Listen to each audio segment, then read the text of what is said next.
Oke, bismillahirrahmanirrahim. Assalamualaikum warahmatullahi wabarakatuh.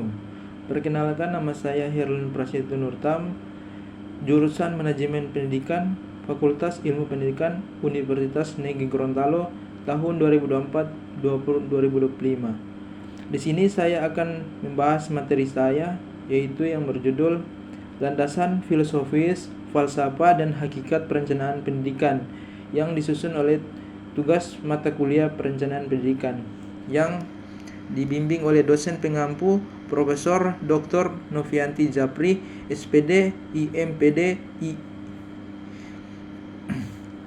Latar belakang dari materi saya yaitu pendidikan merupakan pilar fundamental dalam membangun bangsa yang beradab dan maju.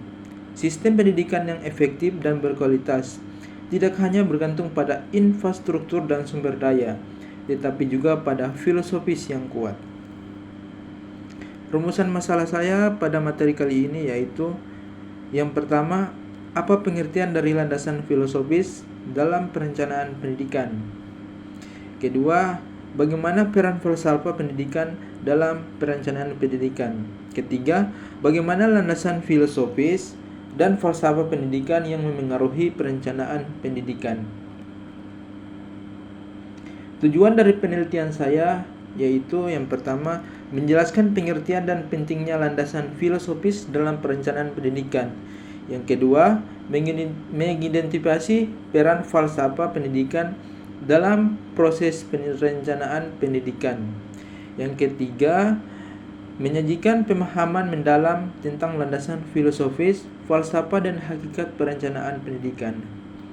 Manfaat penulisan yang pertama, memberikan pemahaman yang lebih mendalam mengenai landasan filosofis dalam perencanaan pendidikan.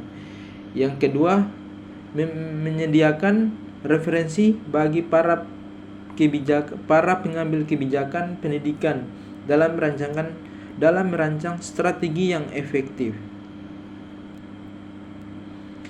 Di sini ada kajian teori. Yang pertama, kajian teori.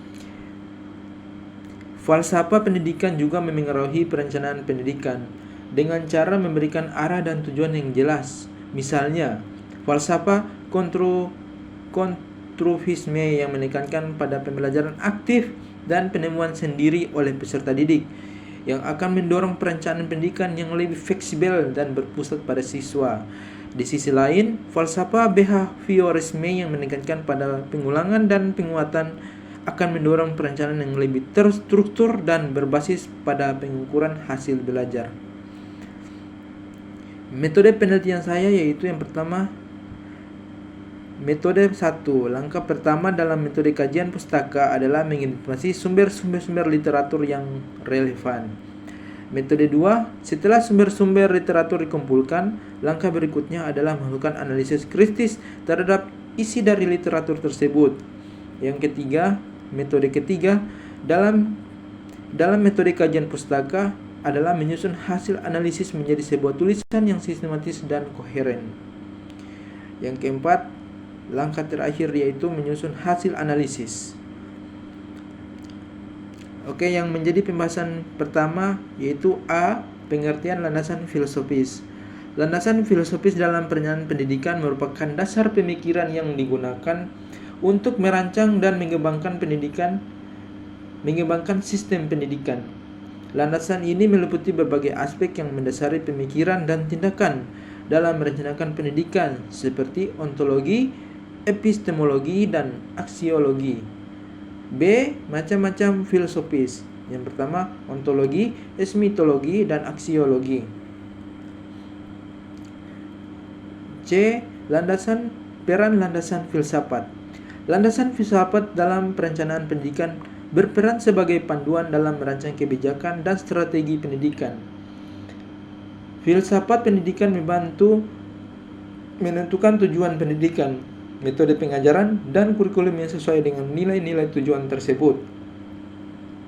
Pengertian falsafah pendidikan. Falsafah pendidikan adalah cabang filsafat yang membahas tentang tujuan, proses, dan nilai-nilai yang mendasari pendidikan.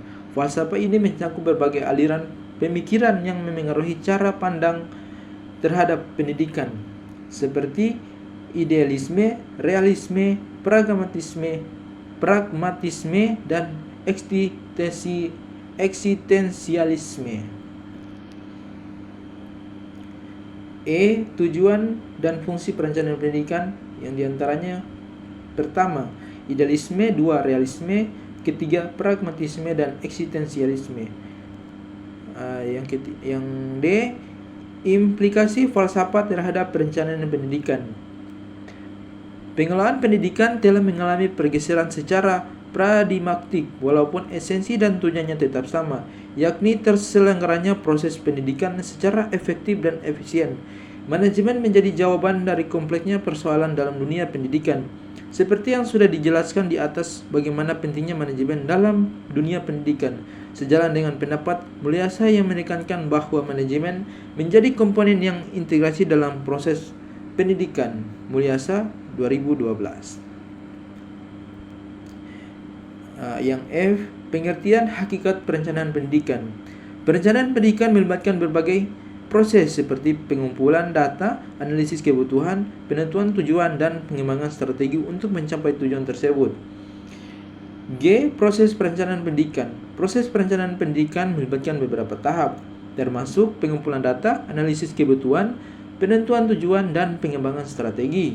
Tahap pengumpulan data melibatkan pengumpulan informasi yang relevan tentang sistem pendidikan, termasuk data peserta didik, tenaga pendidik, dan fasilitas pendidikan.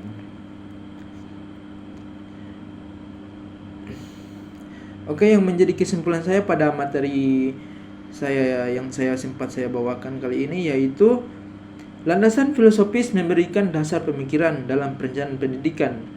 Landasan filosofis memberikan kerangka berpikir yang mendasari falsafah pendidikan yang kemudian menjadi pedoman dalam perencanaan pendidikan.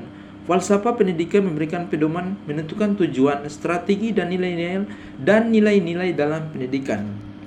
Falsafah pendidikan membantu dalam memilih metode pembelajaran yang sesuai dan menentukan tujuan pendidikan yang ingin dicapai, dan dalam menanamkan nilai-nilai yang ingin ditanamkan dalam diri peserta didik.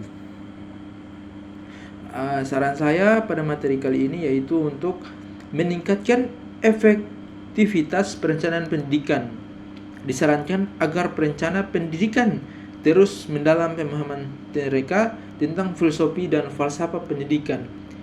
Ini dapat dilakukan melalui pelatihan dan pengembangan profesional yang berkelanjutan, serta studi penelitian yang mendalam tentang berbagai filosofi pendidikan. Selain itu, penting untuk melibatkan berbagai pemangku kepentingan dan proses perencanaan dan evaluasi pendidikan. Partisipasi aktif dari pemerintah, mendidik, siswa, dan masyarakat membantu memastikan bahwa kebijakan strategi pendidikan yang disusun benar-benar sesuai dengan kebutuhan dan kondisi lokal. Mungkin itu yang bisa saya presentasikan pada materi saya. Jika ada kata yang salah, saya mohon maaf. Wabillahi taufiq wal hidayah. Wassalamualaikum warahmatullahi wabarakatuh.